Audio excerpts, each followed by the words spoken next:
Hola, queridos amigos de Contexto. Amigos, las criptomonedas, como monedas virtuales gestionadas por una red de computadoras descentralizadas, o sea que no tienen que ver con ningún banco central y dependen directamente de un sistema de encriptación que maneja las transacciones entre compradores y compradores y vendedores, ha sido un tema muy debatido a nivel de los banqueros, a nivel de los economistas, y también lo hemos hecho en este programa. Sabemos, amigos, que por ejemplo en el 2021 El Salvador asombró al mundo convirtiéndose en el primer país en hacer del Bitcoin una divisa oficial. La reciente noticia es que la compañía Binance, líder de blockchain en el mundo con la mayor parte de activos digitales, está en situación de riesgo. La Comisión de las Bolsas de Valores, SEC, o sea, SEC, Securities and Exchange Commission de los Estados Unidos, es el organismo que regula los mercados y protege a los inversores estadounidenses. Y este organismo y Binance llegaron a un acuerdo para evitar la congelación total de los activos de la plataforma de criptomonedas y mantener los activos de los clientes norteamericanos en ese país. Esto ocurrió después que un juez de los Estados Unidos firmó un acuerdo por la demanda presentada por el organismo regulador que acusa a esta empresa de gestionar la bolsa de valores de manera digital. Entonces, el multimillonario Changpeng Zhao y la bolsa de criptomonedas Binance se declararon culpables. Esto es histórico de estos cargos federales y se dice que para poner en orden esta criptoindustria, pues que había estado al margen de la ley. Pero nuestro invitado de hoy es el que nos va a explicar pues a fondo qué es lo que ha pasado y cuál es la situación de las criptomonedas. Vamos a darle la bienvenida a Liro Álvarez Paulino. Álvarez, bello. Álvarez Bello, sí, Álvarez sí. Bello. ¿Y dónde ahí me mata Lina? Mi amiga Lina. No, es que había un Aliro Paulino, según me cuentan. Sí, Aliro. A todo el que yo le digo el nombre, mira, sí, me relacionan hacia allá. Sí. Pero encantado de estar aquí nueva vez, tocando temas de actualidad. Sí. Unos temas muy interesantes que nos repercuten más de lo que uno cree. Aliro, totalmente, y nos seguirán repercutiendo a futuro, o sea que... Como país y como individuo. De hecho, muchas personas hicieron su inversión en criptomonedas. ¿Cómo le fue a esta gente? Bueno, aquellos... Depende mucho. Aquellos que, digamos que han mantenido, pues son gente con visión a largo plazo, pero hay otros que no aguantaron y definitivamente hubo que liquidar ese portafolio. Pero para quienes lo hacen desde el punto de vista a largo plazo, todavía hay muchas oportunidades. Sí. Bueno, Aliro, vamos a ver, haznos un recuento de cómo se ha movido este mercado de las criptomonedas, qué representa Binance en este momento y en lo que es el universo de la criptomoneda y antes qué pasó, qué va a pasar ahora.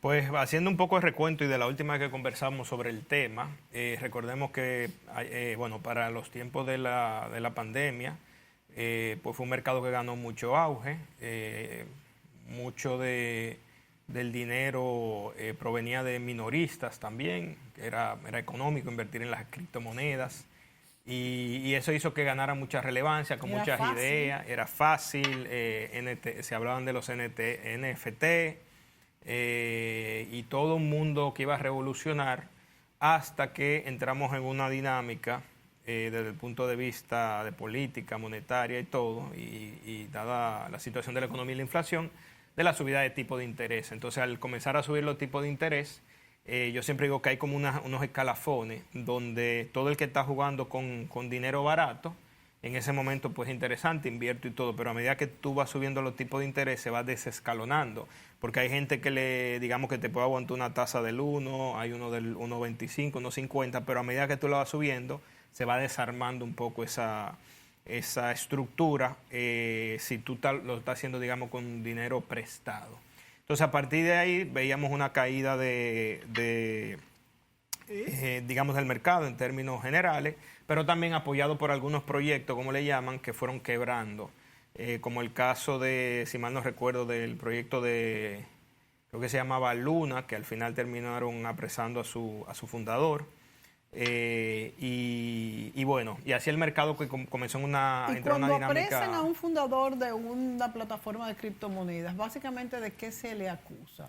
Pero el dinero se pierde, no se pierde. En este caso sabemos que Binance fueron por irregularidades, pero en otros casos, ¿ha habido casos de que se pierde el efectivo que se ha invertido? Sí, totalmente, totalmente. Lo que pasa es que, y aquí va mi punto de vista, yo no creo, porque en un contexto donde no hay una ley clara, no se puede hablar de irregularidades, que eso lo voy a mencionar yo en un momento, pero en el caso, por ejemplo, de ese caso que mencionaba, creo que de Luna, lo que pasa es que el fundador hizo un proyecto y se quedó con el dinero, ¿ok? O sea, lo robó. Lo robó, exacto, vulgarmente lo robó, y la gente comenzó a desconfiar de determinado proyecto. Entonces, digamos que desde ahí el mercado comienza a tambalearse, se mantiene hasta más o menos la fecha, digamos hasta hace un año más o menos ahí entre sí, no, escuchando que los bancos centrales quieren sacar su moneda, escuchando también que si este proyecto, o sea, si las regulaciones se van a implementar o no. Y ¿Los todo. bancos centrales quieren sacar su propia criptomoneda? No, para ellos no es una criptomoneda, para ellos es una moneda digital, el famoso CBC, si no me equivoco se llama, que de eso también voy a mencionar en un momentico. Sí, por favor. Pero quieren tener su propia moneda por un tema, digamos, de control, que es un poquito lo que se especula, pero se está trabajando en eso y ya se han hecho pruebas en China. Estados Unidos está trabajando sobre eso también. Pero se están haciendo algunas pruebas para poder que el Banco Central tenga una moneda digital. Entonces nos vamos un año atrás y nos encontramos con el caso de la quiebra de FTX. Recordemos fue una de las monedas, digamos de los intercambios, digamos así, plataformas de intercambio más famosas en ese momento, con sede en Bahamas, y su fundador que era Sam Bankman-Fried. Lo declararon, creo que hace un mes, culpable. Wow. De una cantidad. ¿Cuáles fueron los cargos? Los cargos básicamente incluían desviación de fondos, porque él estaba utilizando ese dinero para invertirlo en activos de alto riesgo.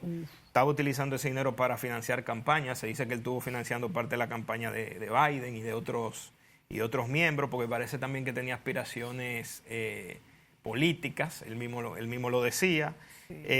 Digamos, deuda, malversó mucho ese dinero para temas de deuda, y bueno, una lujosa vida. ¿Y se perdió el dinero?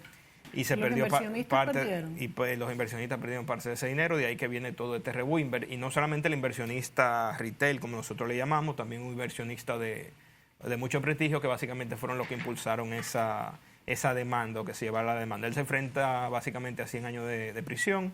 Wow. Ya está sentenciado, pero la sentencia, o digamos la cantidad de años de prisión, él va a apelar, sí, pero se le dará a conocer en marzo del año que viene. Wow. Básicamente el fraude de él, se le acusa de haber desviado 10 mil millones de dólares.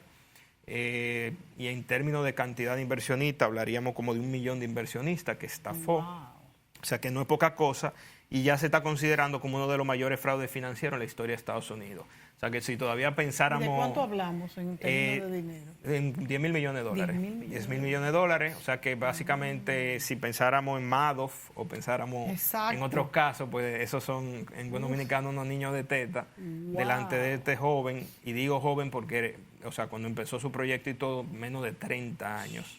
Entonces, no es de poco, o sea, por eso digo, no es poco de lo que se le acusa, pero hay un tema, digamos, producto de esa acusación y de esa condena, pues la criptomoneda o el mercado ha venido de alguna manera teniendo esa falta de confianza. ¿Cómo ha influido, tú crees, entonces? O sea, ha influido porque la gente ha seguido invirtiendo, fíjate. Correcto. Influye sobre todo en temas de confianza, pero también influye en incertidumbre. Por eso ahora voy a mencionar, cuando venimos, o sea, traigo el recuento del caso FTX, porque ahora introducimos el tema con Binance, ¿ok?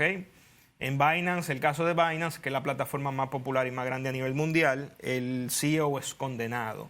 Pero es condenado como parte de un acuerdo con los fiscales de Estados Unidos para que se declare culpable. Recordemos que Binance en Estados Unidos, a pesar de que es una plataforma a nivel mundial, sí tenía unos impedimentos para operar dentro de Estados Unidos. El acuerdo que ellos llegaron justamente para que Binance pueda seguir operando en Estados Unidos. La multa es de lo tengo por acá, 4.300 millones de dólares. Y lo que se le acusa a él y de lo que él se declara, digamos, culpable, y aquí esto es interesante, pero básicamente a él se le acusa de supuestas transferencias de dinero sin licencia, y de eso voy a hablar en un momentico. Sin licencia de Estados Unidos. Sin licencia, exacto. Pero ahí es el punto. Sí. Si no hay una norma, si no hay una ley, Claro. es ilegal. Claro, es verdad. Ese es el pequeño Sí. detalle. Se le acusa de violación de regulaciones, según el Departamento de Justicia. Se le acusa de conspiración y se le acusa de alguna manera haber financiado, y ahora con todo este tema del conflicto, a organizaciones como Hamas, la Yihad Islámica. ¿Está probado eso? Claro, lo que sucede, y ahí voy con el punto, si es una plataforma donde cualquiera puede enviarse dinero, claro. ¿ok? Yo lo que digo, tú Sí. eres el culpable porque es tu plataforma, sí. pero no es él directamente que está Claro. financiando ninguna organización. Claro, totalmente Entonces, de a falta de acuerdo. regulación, tú como Departamento de Justicia tienes forma de vincularlo y decirle, no, yo te acuso a ti. Pero la realidad es que no es él directamente financiando Pero absolutamente entonces, nada. ¿en qué se basa esa acusación? Porque realmente, ¿verdad? Si no hay reglas, En que ese financiamiento se utilizó a través de su pero plataforma. él no tiene culpa. Él no tiene culpa. Entonces, ¿se puede juzgar por eso? Lo que pasa es que queda en una línea gris, porque a él le pueden implementar, o me imagino que lo que se ha tratado de hacer es decir, bueno, pero a falta de, tú te puedes regular como se regulan los bancos, pero no es el mismo criterio, no existe una Claro. normativa No está clara. obligado. No existe una normativa clara para ese tipo de operaciones. Entonces, de alguna manera, los abogados del CEO, del dueño de Binance, pues lo aconsejaron de que se hiciera a un lado, aceptara los cargos. Él va a pagar, creo que 50 millones también personalmente. Sí, personalmente. Él tiene que pagar una multa, pero la mayoría proviene de Binance. Pero 50 millones de dólares. Y él tiene 50 millones de dólares. Ese hombre tiene una fortuna de más de 4.000 millones de dólares. O sea, dinero tiene él. Uf. Por eso yo creo que fue muy fácil para él aceptar ese acuerdo, Claro. pero sobre todo pensando en un bien mayor. Pero ya no le van a dar los años de cárcel. Yo creo que no, se lo no. perdonaron. Sí, sí, Se lo totalmente. perdonaron. Por eso, como parte del acuerdo al final, claro, hay un precedente. O sea, veo esta condena a este muchacho que se enfrenta a 100 años. Él no fue tan inteligente, pero yo creo que esto sí fue un acuerdo inteligente. No solamente por él aceptó una multa y evitar cárcel. Y aquí es donde va mi percepción muy particular, y es que con eso, de alguna manera, se ha legitimizado la actividad. Porque al tú aceptar esos cargos y decirle, te dejo operar, y es lo que el mercado está interpretando en términos si no fuimos más allá, porque ellos no tienen forma de demostrar efectivamente que esto está malo. Entonces, de alguna manera, al aceptar una condena, tú estás sentando un precedente. Porque a quienes le ponen la multa de ese tipo por prácticas, digamos, que no estén tan claras, a grandes compañías como Google, como Meta, digamos, Amazon, etcétera. Entonces, de alguna manera, tú pones una multa a Binance, de alguna manera tú estás diciendo, acepto, o sea, reconozco tu operación y te pongo esta multa porque te saliste de ciertas normas, que hoy no están claras, pero que yo creo que van a ayudar a que eso se aclare. Claro. Entonces, de alguna manera, por ahí hay tranquilidad para el mercado. Es verdad. Y quienes lo interpretan de esa forma, más que verlo como algo negativo, se ve como algo positivo. Y la mejor muestra es que el Bitcoin acaba de superar nuevamente los $40,000, cuando estuvo rondando más o menos los $26,000 y se mantuvo mucho en ese rango. Entonces, el mercado sí Después está de la dando operación, entonces ha subido muchísimo.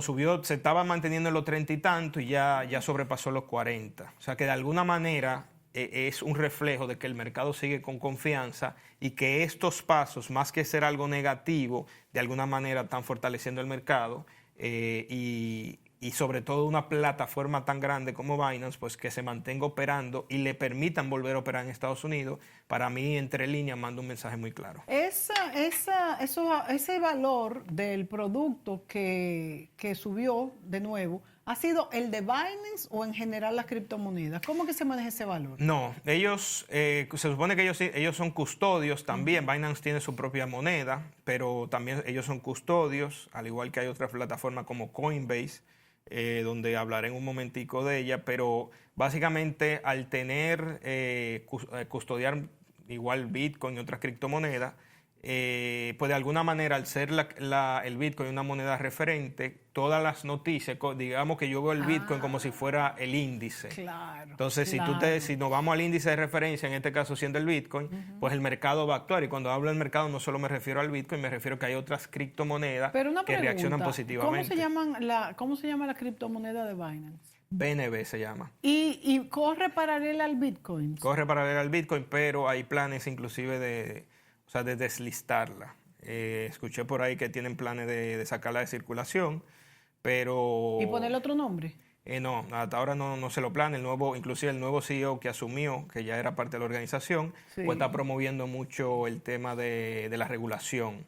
Entonces, por eso digo que creo que el mensaje está claro, ellos se van a mover en esa dirección, pero consiguieron para mí lo más importante, que era ser reconocido y legitimizado a través de una multa. Igual que yo digo, hay dos cosas, o sea, la multa es un ejemplo, pero hay una cosa que no hay una cosa que más legitimiza una operación que un impuesto. Claro, de que yo te puse un impuesto, te estoy ya lo diciendo, está permitiendo. reconozco tu forma de ingreso, reconozco tu beneficio, Sí, hay es un verdad. impuesto. La multa es algo parecido. Si te multé, es porque reconozco tu operación y reconozco que hiciste algo dentro de otra operación que no estoy de acuerdo y llevas una multa. Pero detrás estoy diciendo, tú puedes seguir operando. Si mañana entiendo nuevamente que tú hiciste algo que no corresponde, te pongo otra multa.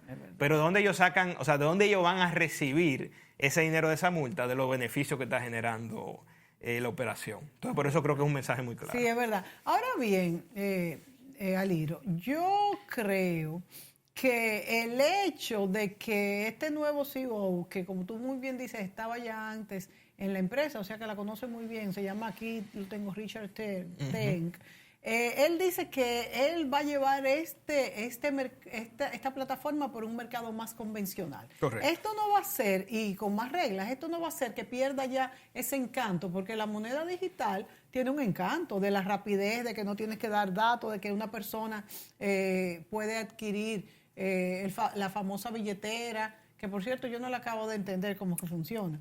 Pero entonces si lo ponemos de una manera muy convencional y con muchas regulaciones, esto no va a perder lo que son las características propias de una moneda virtual y digital. Yo pienso que siempre coexistirá, digamos de alguna manera, y siempre habrá la forma de alguna manera de operar de forma... hagamos el símil, por ejemplo, entre cómo opera el sistema bancario hoy y cómo la gente encuentra formas de alguna manera saltarse ciertos aspectos de la regulación. Por ejemplo, sabemos que hace una transferencia a otro país, vamos a decir, por X cantidad de monto, hay que pagar, a la banca hay que pagarle digamos, un monto. Hay bancos que cobran $50 por cualquier transacción que tú envíes. Pero pensando un poquito en eso, yo creo que siempre habrá o sea, primero van a proponer un método más económico. Por lo tanto, yo creo que la adopción será bien interesante. Igual en materia de tecnología. La gente al principio cuando se crea este mercado lo ven justamente con ese atractivo de decir, bueno, no tengo que darle explicación a nadie, etcétera, etcétera. La realidad es que no es así. Sí existen sus métodos para identificar de dónde vienen las transacciones, por tipo de comportamiento, por tipo digamos, de monto de transacción, hay forma. O sea que nunca O sea que será sí tan existe, anónima. Sí existe. Sí, claro que sí. Pues entonces no le pueden, porque también se han levantado cargos sobre de que hay una falta porque hay lavado y todo esto. Entonces no es así. No. Ellos saben identificar, hay métodos que hoy por hoy es un poco más complejo, pero se hace, pero ya las organizaciones responsables de dar seguimiento a temas de lavado de dinero y transacciones fraudulentas, ellos tienen forma ya, metodología desarrollada de cómo identificar cuando una transacción es una transacción fraudulenta o que busca financiar a lo mejor un grupo terrorista, etcétera. Ellos saben cómo identificarlo. Pero fíjate que se le está emplazando a ellos con esta culpa. Claro, ellos como el método, digamos, como la vía de intermediación, es como los bancos, por ejemplo. El banco de repente tú dices, han habido bancos como el HSBC que ha sido acusado de tener dentro de sus instituciones y de financiar indirectamente dinero del narco. Tanto así que hasta multa tienen, pero no ha sido directamente ni al CEO ni a los accionistas. Claro, porque no es culpa de nadie específicamente. Correcto. Procesos que son procesos que se dan. Siempre hay alguien que de alguna manera sabe o tal tanto pero se resuelve con una multa. Entonces yo creo que aquí es algo parecido, no es él directamente permitiendo esa operación, simplemente que se utilizó la plataforma de él como se hace de alguna manera, o sea, como una plataforma libre, y no hay regulación. Entonces, a partir de que tú pongas una regulación, ya ellos tienen un departamento de cumplimiento que dicen esta transacción es fraudulenta, o sea, no la dejamos pasar o la bloqueamos o damos alerta a las instituciones correspondientes. Hacia allá nos mueve la regulación, pero yo pienso que lo que proponen las criptomonedas de alguna manera va a ser más facilidad de intercambio con menos costo. Entonces la gente lo terminará viendo de esa forma y lo va a adoptar. Al final se va a adoptar y traerá sus beneficios. Ahora yo me pregunto, Aliro, respecto a las demás criptomonedas, ¿qué harán?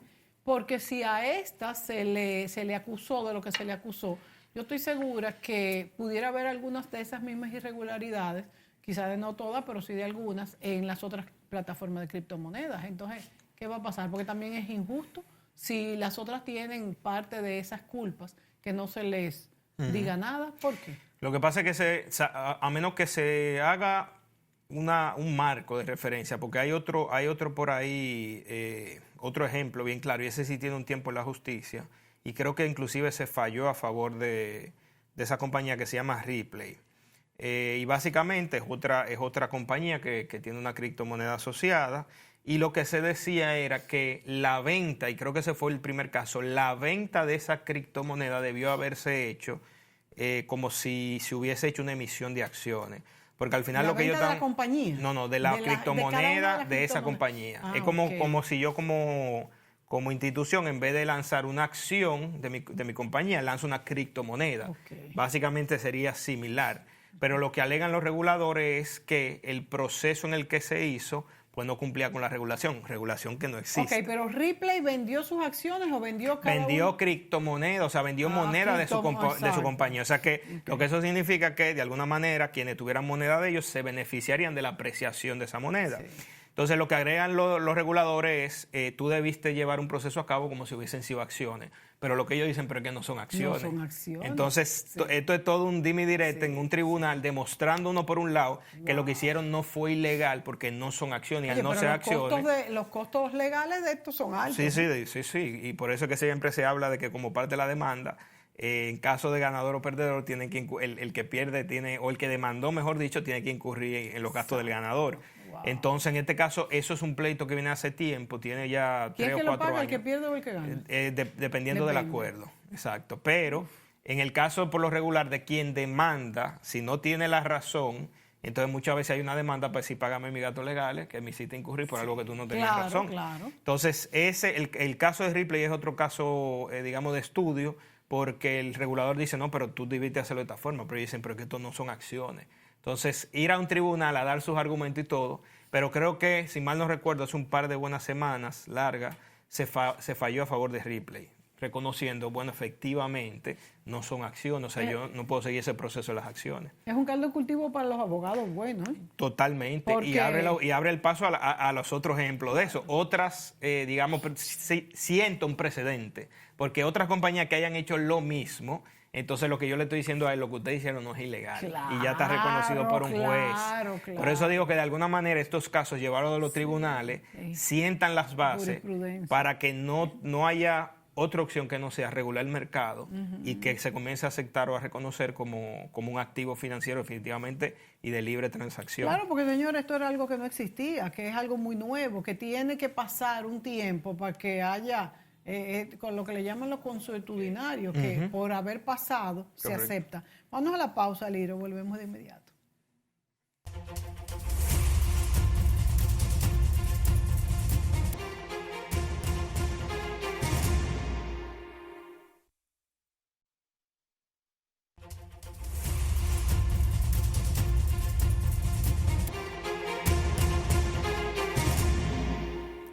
Amigos, en esta época y en todas las épocas, pero como el tiempo va mucho más rápido, exponencialmente corre, pues ahora las cosas pasan más rápido, se desarrollan más rápido y el mundo de las criptomonedas es uno de esas puertas que se ha abierto en el mundo financiero. La inversión a través de plataformas de blockchain. No sé cómo afectará esto también a lo que es la plataforma, la producción, pero según Aliro, y yo creo que tiene toda la razón, esto más que bien, más que mal, va a hacer bien a este mundo de la moneda digital y de hecho ya ha subido. Y no solamente ha subido en Binance, porque es como él ha explicado, que es algo que se arrastra y han subido todas. ¿Qué va a pasar entonces, Alirio? Pues yo creería que nosotros tendremos alguna ya base más sólida en el 2024. Hay un caso que se está también trabajando, que es uno de los mayores fondos de inversiones, se llama BlackRock, que maneja 11 trillones de dólares en portafolio, en activos. Y BlackRock está proponiendo crear un ETF. ¿Qué es un ETF? Que hoy por hoy es un instrumento muy popular, pero el ETF básicamente es un fondo que cotiza en bolsa. Los fondos por lo regular que conocemos son fondos privados. ¿Qué hace un fondo? Tomo tu dinero, lo invierto y te doy un rendimiento a cambio. ¿Qué es un ETF? Un ETF básicamente es el mismo fondo, pero llevado al mercado. Entonces lo que la gente compra de alguna manera de ese fondo son las acciones. ¿Ok? O sea que entonces ese ¿cómo se llama? BlackRock. BlackRock va a tener acciones, entonces. No, BlackRock lo que va a hacer es que va a crear un ETF, va a crear un fondo y lo va a poner a cotizar en bolsa. Y tú vas a poder comprar acciones de ese fondo que cotiza en bolsa. Y en la medida en que el fondo le vaya bien, tus acciones entonces revalorizan. Digamos, las limitaciones que tiene invertir en un ETF, o lo bueno y lo malo, es que por un lado tú no tienes incidencia sobre, en términos generales, porque ahora voy a hablar de lo que ellos quieren hacer, pero no tienes incidencia sobre la estrategia de ese fondo. Pero sí te beneficia de lo que Pero sí te beneficia, y si el fondo está muy concentrado, que es como regularmente se crean los ETF, cuando le va bien, le va muy bien, cuando le va mal, le va muy mal. Por ejemplo, hay ETFs que son fondos que cotizan en bolsa, que son de tecnología, que tienen muchas empresas de tecnología. El único tema es que cuando el sector tecnológico se ve afectado completamente. No hay una compensación, una diversificación. Eso es lo único malo que tiene. Ahora, desde el punto de vista de, digamos, de lo que quiere hacer BlackRock, ellos quieren crear un ETF de Bitcoin, ¿ok? Las dos propuestas que ellos, de alguna manera, hay sobre la mesa, pero no está claro porque no se ha terminado de aclarar, la primera es un ETF de futuros. ¿Cómo funciona un ETF de futuro? Invierten en contratos que se comprometen a comprar o vender un Bitcoin en una fecha futura en un precio determinado. O sea, que el dinero que nosotros le demos a ese fondo, ellos van a agarrarlo y lo van a invertir por nosotros. La segunda modalidad es lo que se conoce como un ETF a contado. Invierten directamente Bitcoin comprando y almacenando la criptomoneda en una bóveda segura. Para eso ellos van a llegar o están ya en un acuerdo con Coinbase, que también es uno de los intermediarios de criptomoneda más grandes de Estados Unidos. Y hay un acuerdo para que Coinbase de alguna manera sea esa bóveda, ese que resguarde sus valores. Entonces, con un ETF en el mercado, serviría igual como un referente ya. Pero lo que llama la atención no es la creación del ETF, lo que llama la atención básicamente es que un fondo tan grande, de alguna manera es el fondo que mueve los hilos de la economía, porque esa gente tiene acciones en todas partes del mundo, en toda la compañía, en todo tipo de instrumentos. Eso es lo que se le llama un inversor marginal y son los que dictan el precio del mercado cuando hablamos de acciones, por ejemplo, y de otros instrumentos. Entonces, el hecho de que un fondo tan grande y que sea referente a nivel mundial esté buscando crear ese producto es porque ya ellos lo estudiaron muy bien y saben que eso es posible y saben que eso se puede materializar. Y como eso se materialice, pues sigue abriendo la puerta a una regulación, ¿ok? Y son de los tipos mejor enterados del mundo, porque el CEO de ese fondo son el tipo de gente que lo invitan a hablar en los foros económicos mundiales y sobre dónde va la economía, cómo la ven en 10, 20 años. Ellos tienen diversos productos. De todo. Esa gente tiene de todo. Y es uno de los fondos más grandes del mundo y que más clientes tiene.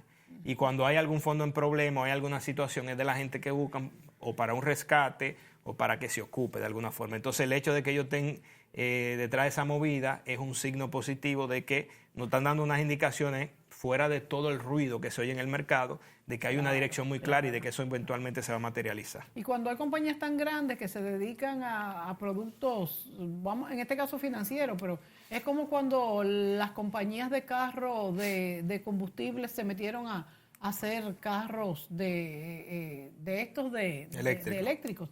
entonces no se pueden quedar. Y ellos tienen la fortaleza para poder invertir en esta partecita del mercado y también contrarrestar los riesgos.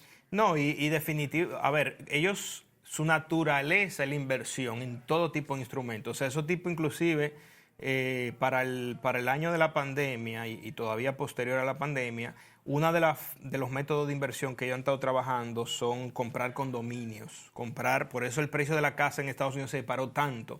Y tú decías, pero no hay tanta demanda. Sí. Pero eran ellos comprando esos condominios para luego alquilarlo y obtener un retorno sobre esos condominios. Entonces, estos tipos invierten en todo y crean productos también. No solamente invierten en productos existentes, pero los crean también. Entonces, de alguna manera, ellos quieren ser los pioneros por la fuerza y la palanca que tienen dentro de Estados Unidos y el mundo, digámoslo así, porque no solamente invierten en Estados Unidos, son propietarios de muchas compañías en Europa, por ejemplo, y en Asia. Pero la compañía es estadounidense. Pero la compañía es estadounidense, correcto. Y esa gente básicamente está invertido en todas las compañías a nivel mundial. Ellos son accionistas mayoritarios en casi todas las compañías que conocemos. Por ejemplo, ellos son inversionistas mayoritarios en Coca-Cola como lo son en Pepsi. Se invierten en las dos, ya sea competencia o no sea competencia.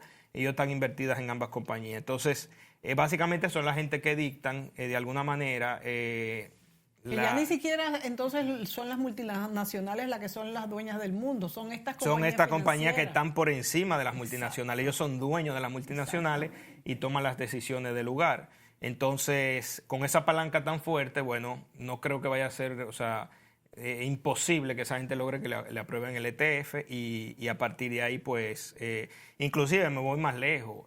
A ese tipo ese CEO, por ejemplo, de esa compañía, los presidentes le piden consejo. Sí, o sea, lo sientan en una silla y le piden consejo, cómo ve el panorama. De hecho, no le conviene a ningún presidente afectar estos intereses porque totalmente. La economía se desarticula. Totalmente, y de alguna manera son quienes dictan el rumbo de la economía. O sea, ese hombre dice algo y hay que prestarle atención porque la cantidad de dinero que él maneja, de alguna manera, a él y la suma de otros fondos que hay, pero este es uno de los fondos más grandes, afecta a la economía. Una mala decisión que toma un fondo como ese termina afectando una economía completa como Estados Unidos. Ya el mundo está manejado por el mundo financiero, no por las multinacionales productoras, no por el que hace algo, sino por las finanzas. Totalmente. Totalmente. Y hay por ahí un esquema medio conspirador, como le llaman, pero dicen que inclusive, como viene este asunto, están las multinacionales, luego están los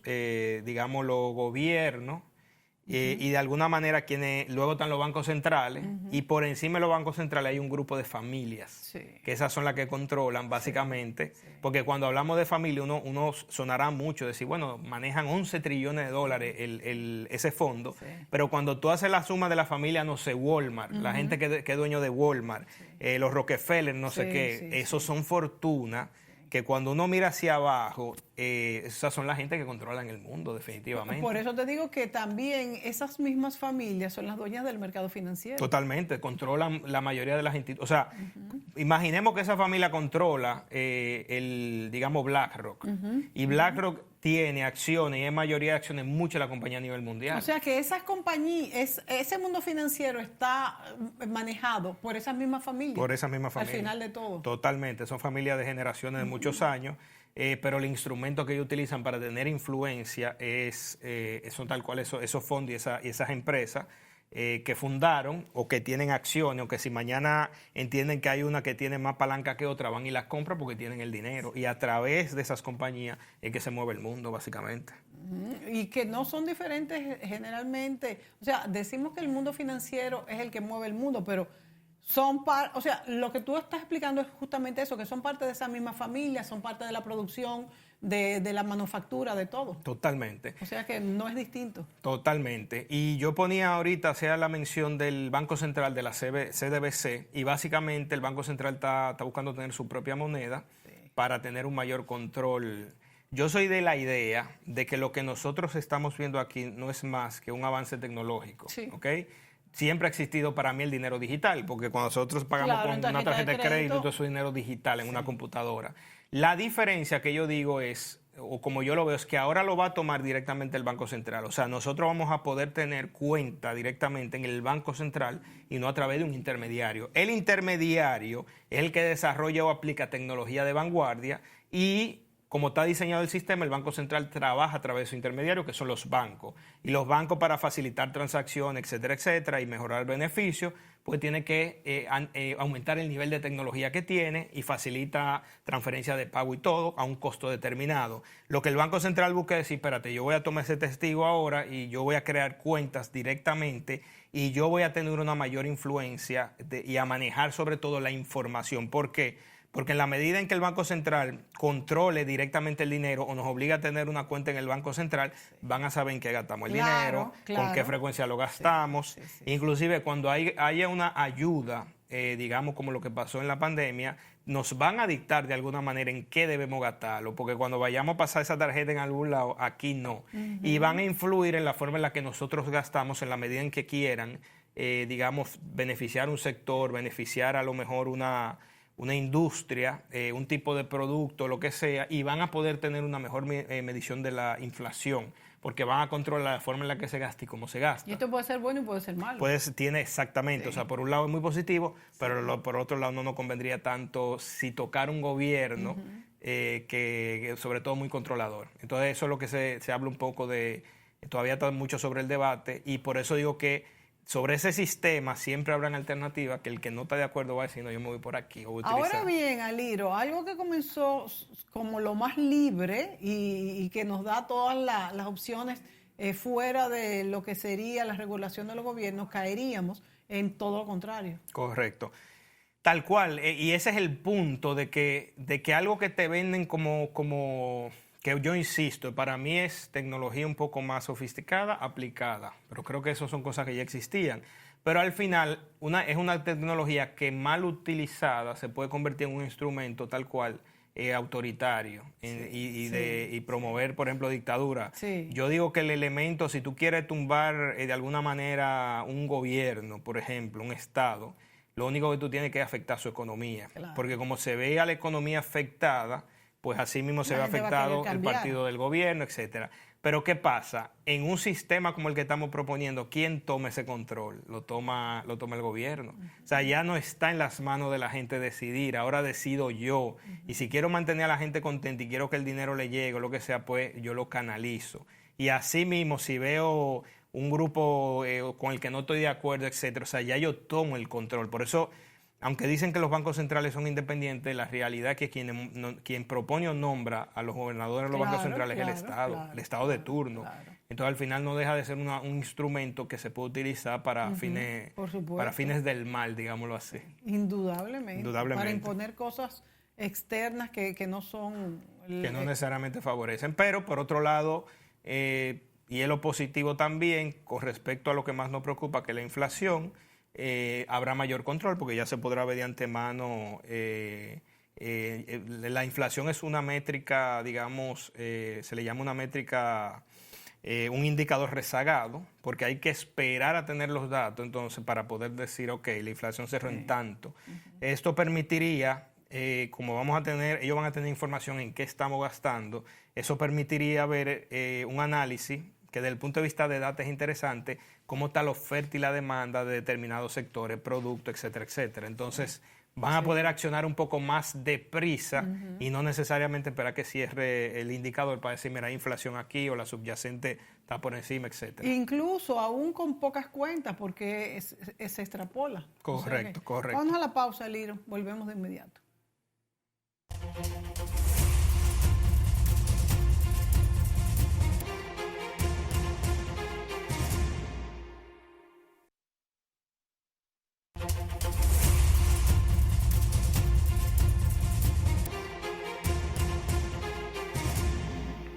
Aliro Álvarez Bello nos acompaña y hablamos de las criptomonedas. Parece que será estas criptomonedas, Aliro, una opción para diversificar un portafolio. Definitivamente, se terminarán convirtiendo en, digamos así, en activos financieros, solamente que digitales. La verdad es que si pensáramos en tema de lo que es el dólar hoy, de lo que es la moneda, no tienen ningún respaldo. O sea, que si habláramos de Exacto. argumentos, no hay nada que los respalde. Exactamente. Entonces, más que la confianza, y si nosotros decidimos poner la confianza, por ejemplo, en el Bitcoin o en alguna otra criptomoneda, de alguna manera el criterio será lo mismo. La diferencia será que habrá que regularlo como está el dólar. Lo que le da la fuerza al dólar o la relevancia, sabemos que es la moneda, que es una moneda comercial. Entonces, entre países, pues si tú quieres transar entre un país y otro, pues necesitas el dólar. No es descabellado pensar en un futuro en que en vez de utilizar el dólar o una moneda específica, nos pongamos de acuerdo en utilizar a lo mejor el Bitcoin, otro tipo de moneda por rapidez y por control, a final de cuentas, digamos, por un tema de facilidad y de armonizar. Y dicho eso, pues son de las cosas o de los desafíos que enfrentan los reguladores y esa industria, el tema de la armonización. Porque de repente para utilizar o para ponernos de acuerdo entre qué moneda utilizar para fines comerciales, etcétera, etcétera, pues entre países tendríamos que tener de alguna forma una estandarización. Sí. El reto no viene solamente en aceptar la moneda, el reto viene también en tener de alguna manera esa tecnología necesaria para tener ese control sobre en cómo se utiliza las transacciones, tema de ciberseguridad, de que no te vayan a alterar la plataforma, de que no te la vayan a hackear, etcétera. Entonces, para eso todos los países de alguna manera tendrían que tener ese nivel de armonización y sobre todo en términos de regulación. O sea, habría que tener un estándar de regularización para todo el mundo para el tema de tendría que ser universal. que tendría que ser universal, correcto. O sea, que yo me imagino de repente una reunión una convención del Banco Central de muchos países del mundo, entonces tratando este tema y diciendo que vamos a ponernos de acuerdo así, etcétera, etcétera. Estos son las buenas prácticas, los estándares. Muchas veces no lo tienen ni que imponer, porque en la medida en que tú veas que países determinados, no sé, como Estados Unidos, lo impongan, si tú quieres comerciar con Estados Unidos, vas a tener que adaptar tu sistema o tu regulación al de ellos, por la fortaleza que tiene. Pero entonces, ¿le convendría esto al dólar o no? Porque el dólar, que de hecho se está debilitando porque ya hay muchos otros países que están usando, vamos a decir, como moneda otra canasta. Por ejemplo, los que están comerciando con el renminbi, con yuan, de China, y también acuérdate que se hizo, que a los BRICS trataron también de tener su propia canasta de moneda. Correcto. De convenirlo, yo te diría que no, pero yo creo que por eso ellos se están moviendo a una moneda digital. El mismo Banco Central ya está trabajando sobre esa moneda, de ahí mucha gente... Sí, totalmente. Y de ahí y sobre todo por lo que digo, por el tema de que en el caso del Banco Central de la Fed de Estados Unidos, que es un referente a nivel mundial, una de las cosas que contribuiría a que mantenga la fortaleza y a que siga siendo un referente es que se actualice. Entonces China ya tiene probada esa moneda digital de ellos, todavía no está implementada a nivel general, pues tiene limitaciones, pero ya la tiene trabajada y probada en términos de que cogió, digamos, un grupo de muestra y ya está trabajando sobre ella. Pero por el Banco Central. A través del Banco Central, correcto. Entonces, eso va a implicar, y es sobre lo que ha estado trabajando Estados Unidos, pues va a implicar entender que se tienen los mecanismos, la tecnología, un método para tener identificados participantes. Por ejemplo, en el caso del sector de criptomonedas, no es tan fácil identificar a los participantes por el anonimato, pero ellos, a través de toda esa tecnología que tienen que aplicar y regulación, pues van a hacer que el dólar se convierta o sea, lo van a digitalizar. Para mí la digitalización tiene más que ver con tecnología que otra cosa, pero van con eso a permitir que la gente pueda tener una cuenta directa en el Banco Central. Hay que ver qué pasará con los bancos, o sea, cómo será esa interacción. Y los bancos tendrían que vender criptomonedas si es parte de un portafolio. Los bancos de inversión, pero los bancos tradicionales, lo que habría que ver qué sucede con ellos, porque ellos son el mecanismo que utiliza el Banco Central para hacer llegar el dinero a la gente, y a través de ello que se sube y se baja los tipos de interés. Pero tienen un departamento o una compañía de bolsa de valores. No todos, hay algunos que son bancos tradicionales de ahorro y crédito, etcétera, pero hay otros que sí tienen un segmento o una filial de banca de inversión. Entonces, lo que habría que ver cómo sería esa interacción en caso de que el Banco Central dijera, mira, ahora tú puedes tener una cuenta directamente conmigo, ya no tienes que pasar por un banco comercial, y hay que ver qué sucede o cómo actuaría o cómo encajaría el modelo del banco tradicional hoy en un modelo en el que ya yo no, o sea, no ¿Eso le quitaría poder entonces a los bancos? Le quitaría poder a los bancos, claro que sí. O sea, no les interesa. Y beneficio también, muchísimos beneficios, Claro, porque a nosotros nos cobran por el uso de ese producto. Por todo. En el caso del Banco Central, pues no habría ese tema. O sea que quizá para fines de ahorro, pero quizá los bancos seguirán en términos tradicionales para fines de crédito y todo, pero para fines de tener nuestros ahorros o el dinero donde se paguen la nómina y todo, quién sabe, pues probablemente ya tendríamos directamente al Banco Central. Lo demás serían servicios y productos que tendrían que modernizar los bancos comerciales para ofrecernos a nosotros en largo plazo. Y hablando un poquito de eso de los bancos, por ejemplo, las cuentas de nómina son las que menos cobran, pero todas las otras te cobran, creo que son 300 pesos mensuales por el manejo de la cuenta, que es bastante. Imagínense el número de cuentas que tiene. Te cobran además por enviarte quizás un estado que total te llega de digital. Te cobran si te pasas del límite mínimo. De manera que fácilmente se meten 500 pesos mensuales simplemente por tener una cuenta abierta en el banco, que pudiese ser que se eliminara esto si fuese directamente con el Banco Central. Totalmente. Lo que sería muy beneficioso. Esto aparte de muchísimos otros servicios que también pueden cobrar dependiendo del tipo de cuenta que usted tenga.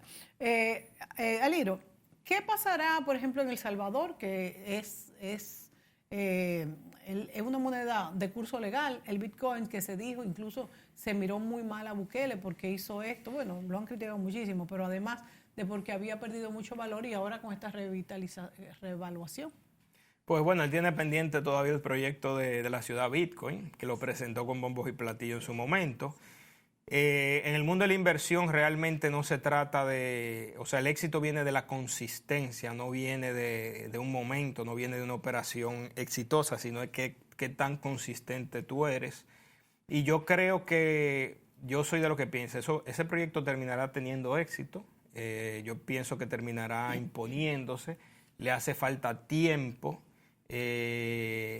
Fíjense como o sea, ya vamos por los 40,000 dólares en valor, o sea, en valor del Bitcoin.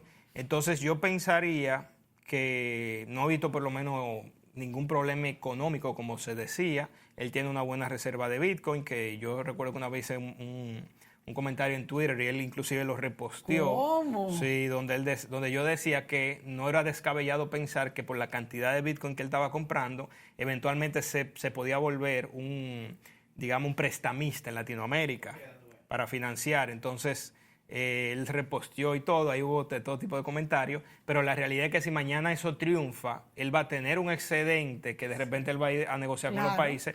Tú necesitas financiamiento, en vez de ir al Fondo Monetario Internacional, voy donde ti. Entonces eso, claro, pues eso no le ha gustado al Banco Central, al Fondo Monetario Internacional una idea así, porque lo quita de alguna manera de por medio supuesto. Y hace que él gane adeptos. Por supuesto, y que por cierto, ahora renunció porque por la repostulación. Sí, 6 meses, creo. 6 meses, va a estar fuera. Claro que estará tras bastidores. Claro, pero bueno, para la República Dominicana, ¿qué pudieras? Hay algunas personas aquí que han invertido en Bitcoin, pero se embarcará el Banco Central también. Tendrá que hacerlo si los Estados Unidos toman la delantera. Bueno, yo que le doy seguimiento de cerca a ese tema, es una conversación que está estancada. Yo pienso, nosotros somos una economía muy conservadora, yo creo que por eso también ha sido el éxito, por la prudencia que tiene el Banco Central, más que el éxito, la estabilidad que hemos tenido, pero en la medida en que los bancos comiencen a adoptarlo, y también el caso, como decía, como Estados Unidos, de repente nosotros podamos ahorrarnos un dinero por transar en un dólar digital contra un peso digital, pues en esa medida nos moveremos hacia allá y decir, mira, si Estados Unidos ya está trabajando o lo reconoce, nosotros no podríamos quedarnos atrás. Entonces, yo sé que la conversación todavía es difícil aquí, pero sé que se ha tenido. Pero yo creo que va a depender de esos actores que tienen más palanca y son más importantes para que ya nosotros nos sentemos formalmente. Aquí han habido congresos, se ha discutido, se han invitado, recuerdo yo el mismo Lionel en su momento hizo todo un evento en La Romana y se han invitado gente, pero el tema como que se enfría dependiendo de lo que esté sucediendo a nivel mundial. Y yo pienso que en la medida en que un China, un Estados Unidos avancen con ese proyecto, nosotros no nos va a quedar de otra que sentarnos sobre la mesa y trabajar sobre nuestra propia moneda digital. Aliro, para cerrar este programa, entonces finalmente ha sido positivo esto que ha pasado con Binance. hasta para la compañía misma que tuvo que pagar, que va a tener que pagar 450... 4.300 millones, sí, correcto. Y él que tuvo que pagar 50 millones. Totalmente. Solamente para un dato, la valoración de Binance está por encima, o está alrededor de algunos casi 40.000 millones de dólares. O sea que sí es una cifra material con respecto a lo que vale, sí, pero no es como que se esté desprendiendo del 50% de... O sea, eso lo saca de sus ganancias. Eso lo puede sacar de sus ganancias. Va a ser un año, en términos de resultados, va a ser un año malo sí, por la multa, pero en términos de su capitalización o el valor de mercado de la empresa lo aguanta perfectamente. Y a moverse hacia adelante. Pero creo que es un mensaje positivo para quien lo sabe interpretar y leer de esa forma, y es un tema de tener paciencia. Hay que ser consistente. Muchas industrias comenzaron de esa forma, con muchas negativas. Recuerdo el Internet, o sea, todo comenzó siempre como con una resistencia y al final termina imponiéndose. Tú dijiste que Binance, además de tener muchos inversionistas particulares, también tiene muchos de grandes compañías. Totalmente. De manera que es un mercado muy mixto. Totalmente. Y al final de cuentas ellos son ese grupo de grandes inversionistas son los que al final, protegiendo su inversión, empujan hacia lo que más convenga. Y por lo regular, y ahí entra algo que decía Dan Smith, cuando tú buscas el beneficio particular, terminas afectando positivamente a tu comunidad o a tu alrededor. Entonces yo creo que es un ejemplo perfecto. Aliro, se nos acabó el tiempo. La última pregunta. ¿Tú has invertido en bitcoins? Y sigo invertido también. Llévatelo, ¿verdad? Acabamos aquí con esta aseveración de Aliro. Pues vamos a tener que probar en esa dirección también. Así es. Amigos, hasta la próxima.